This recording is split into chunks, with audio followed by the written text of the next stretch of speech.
Assalamualaikum warahmatullahi wabarakatuh. Salam sejahtera. Semoga semua makhluk hidup bahagia. Salam budi luhur. Tetapi yang dipertanyakan keluar dari pokok materi kuliah. Sehingga kalau disebutnya bertanya asal bertanya. Nah, anak itu berarti pasti kurang baik pribadinya. Ingin menonjol seolah-olah supaya bagus di depan ceweknya atau di depan siapa temannya. Itu kurang bagus. Nah, ada juga yang kurang bagus bertanya, selain asal bertanya, juga bertanya ingin menguji sang dosen. Apalagi sekarang peralatan canggih, mahasiswa sudah bisa mengunduh dari manapun, mungkin dari YouTube atau dari mana, mata kuliah yang akan disajikan para dosen. Padahal kemungkinan para dosen juga ada yang ceroboh. Begitu pada waktu mau masuk perkuliahan, masuk kelas, dia tidak menyiapkan materi dengan baik. Sehingga kalau ada mahasiswa yang usil, ingin menguji sang dosen, disitulah kurang untungnya sang dosen akan mendapat malu. Nah, kalau mahasiswa tadi puas dengan sang dosen mendapat malu, itulah tujuan pertanyaan yang kurang bagus, sifat pribadi mahasiswa tersebut. Apalah baiknya membuat malu sang dosen, sang guru di depan para muridnya. Nah, apakah ada lagi sifat yang kurang baik? Ada. Selain asal bertanya, kemudian ingin menguji, sedikit baik, mungkin ingin membandingkan apa yang telah dia miliki dengan dari dosen tersebut. Walaupun ini tidak boleh dikatakan baik, tetapi juga masih kurang baik. Karena membanding-bandingkan itu sebenarnya, apakah tidak diperbolehkan? Pak, boleh, tetapi nanti saja. Setelah perkuliahan selesai, diberikan kesempatan untuk tanya-bertanya, barulah kalian memberikan pernyataan, Pak, kalau seperti ini yang pernah saya dapat, kira-kira dibandingkan di anak ini, mana yang benar atau yang mana yang salah, atau bagaimana yang sebenarnya. Nah, itu mahasiswa yang bijaksana. Tidak menukas atau menukik di tikungan jalan, tetapi dengan hormat, dengan baik, setelah selesai baru adakan pertanyaan tentang perbandingan. Nah, sehingga yang baik pasti bertanya itu untuk karena tidak tahu, supaya lebih mengerti. Kemudian yang kedua, untuk mendalami supaya lebih dalam pengertian yang dia dapat. Nah, itulah contoh mahasiswa yang baik dalam sikapnya bertanya. Masih banyak lagi kalau kita uraikan tentang manusia. Dilihat dari ucapan, sikap maupun perbuatan, apakah dia berpribadi budi luhur atau tidak. Sebenarnya istilah cerdas berbudi luhur tidak pengertiannya budi luhur semata, tetapi mengandung pengertian budi pakarti luhur. Budi dan pakarti itu dua kalimat yang berbeda.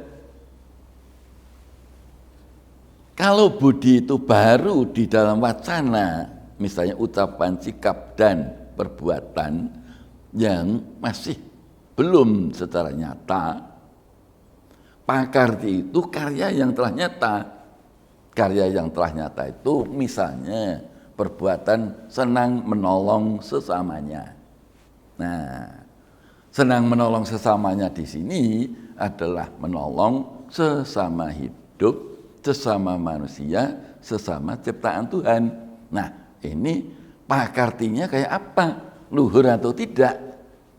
Kalau tadi kan baru ucapan, kemudian sikap dan perbuatan. Belum secara spesifik kayak apa perbuatan tersebut.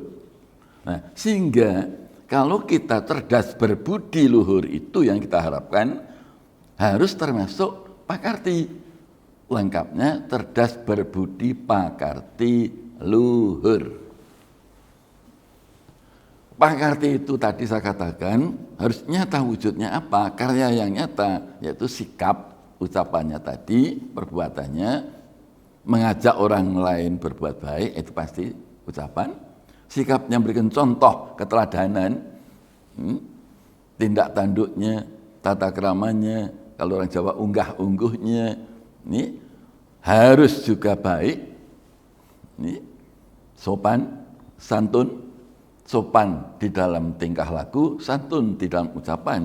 Nah, itulah anak yang berbudi pakarti luhur sementara dulu.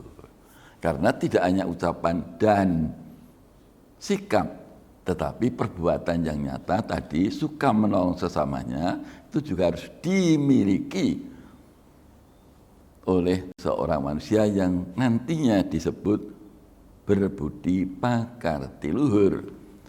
Cerdas saya tidak akan mengutarakan di sini. Ini adalah tugas para dosen. Namun yang perlu dimengerti, cerdas adalah berbeda dengan pandai.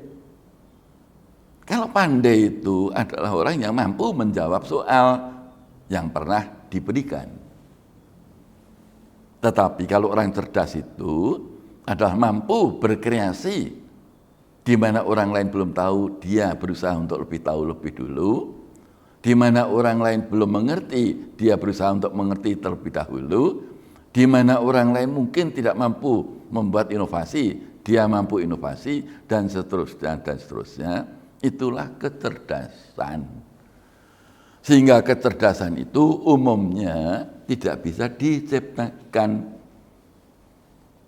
Kecerdasan itu sudah betul-betul dari Tuhan semesta alam.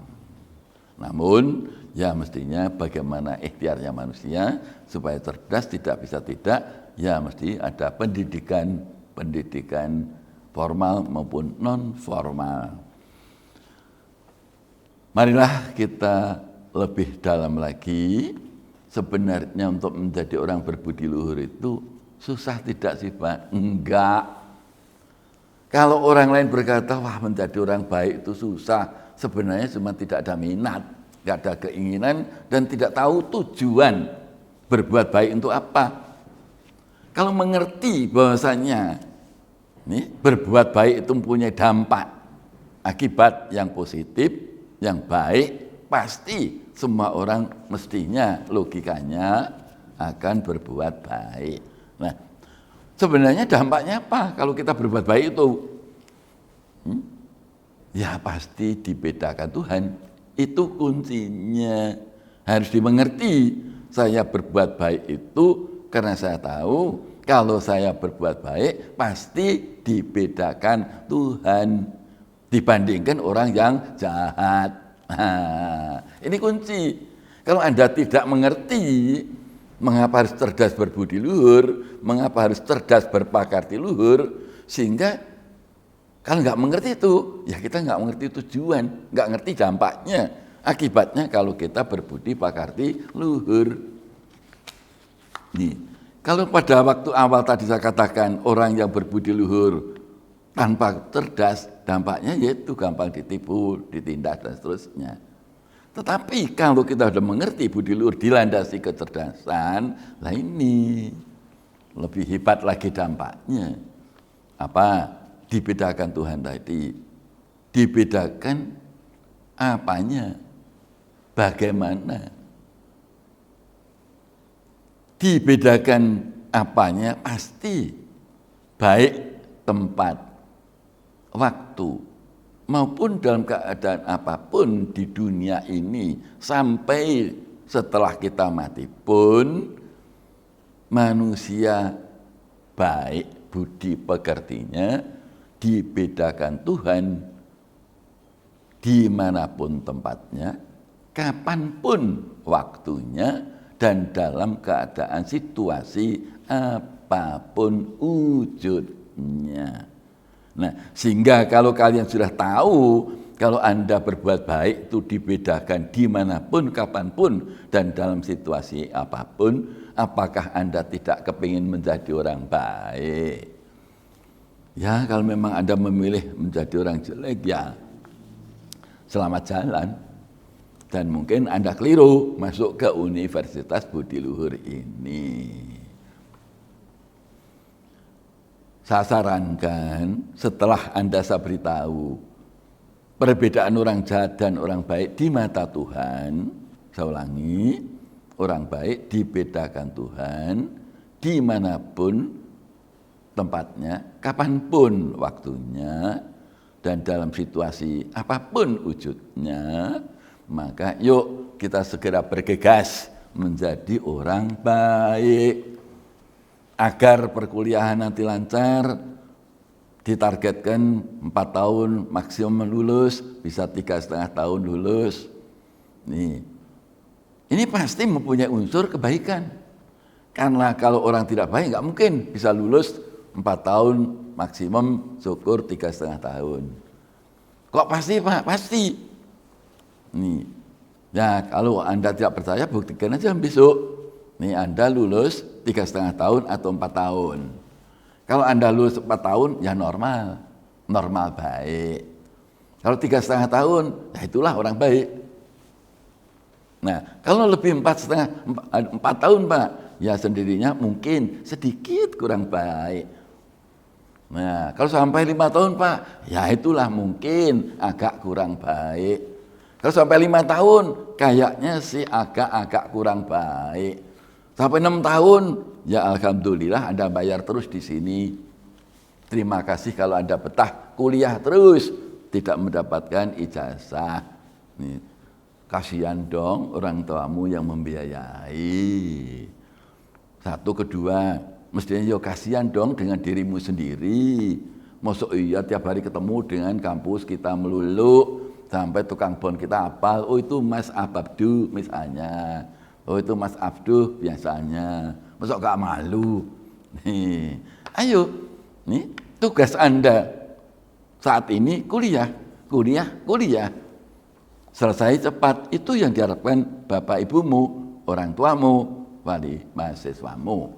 Saya pun juga berharap demikian, karena sekolah yang baik, perguruan tinggi yang baik, antara masuknya mahasiswa dibandingkan dengan output atau keluarnya mahasiswa yang baik adalah sebanding. Artinya kurang lebih masuk 1.000, diharapkan juga nanti wisudanya kurang lebih masuk 1.000, keluar 1.000, terkecuali dengan ada yang keluar. Nah, itu adalah perkuliahan juga dituntut. Ini tidak hanya kemudian seenaknya. Pemerintah mengharapkan kelulusan dari perguruan tinggi sebanding itu yang baik. Nah, inilah hari ini kuncinya, jadilah orang baik. Karena orang baik dibedakan Tuhan dimanapun tempatnya, baik di dunia saat ini, sampai besok setelah mati di akhirat, kapanpun waktunya, saat ini atau besok atau lusa atau kapanpun, itu waktu atau tempat tadi di dunia, di akhirat, waktu sekarang atau setelah mati, keadaan apapun dibedakan Tuhan. Misalnya ada perang, walaupun peluru kemudian berdenging di kanan kiri kita, aman. Nah yang kena dar geletak, yaitu mesti orang kurang baik. Nih, bukan tidak baik loh, kurang baik. Nih, misalnya ada gempa bumi, wah, rumah orang lain remuk redam, rumah kita aman.